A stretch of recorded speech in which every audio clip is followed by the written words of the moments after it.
बताइएगा किस तरह फवाद को गिरफ्तार किया गया, रात में जो है वो झूठ के बच्चों पर आप पर क्या गुजरा है?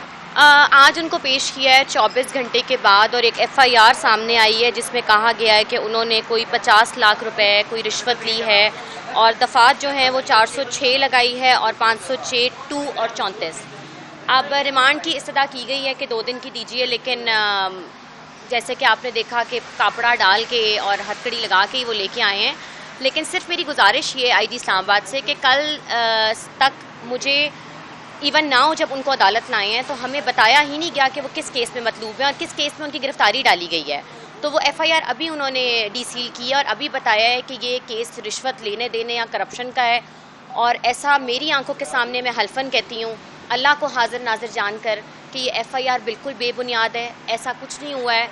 मैं हल्फन बयान देने को तैयार हूँ कि ऐसा उन्होंने अपने टेनोर में ऐसी कोई भी खुर्द-बुर्द नहीं की। और अगर होता तो आपको लगता है कि ये पीडीएम की गवर्नमेंट हमें बख्शती जब इनका टेनोर था सारा का सारा।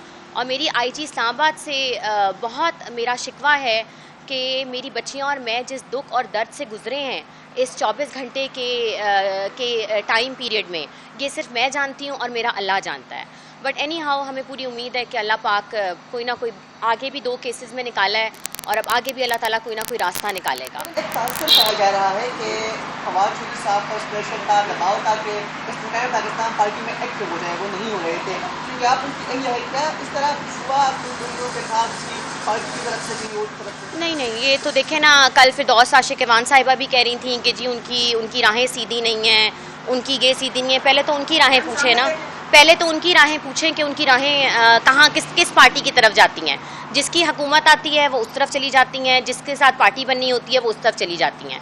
बेहतर यही है कि इस वक्त हम लोग एक दुख दर्द और एक अजीब सी कैफियत में मुब्तला हैं। तो प्लीज़ इस तरह के कमेंट्स सोशल मीडिया के ऊपर भी बहुत से ट्रोलर्स बैठे हैं जो कि कह रहे हैं कि जी ये हो गया वो हो गया। ये हम ही जानते हैं कि जिस सिचुएशन से मैं गुज़र रही हूँ और मेरी बच्चियाँ गुज़र रही हैं, और उम्मीद यही है कि अल्लाह पाक कोई ना कोई इंशाल्लाह रास्ता निकाले।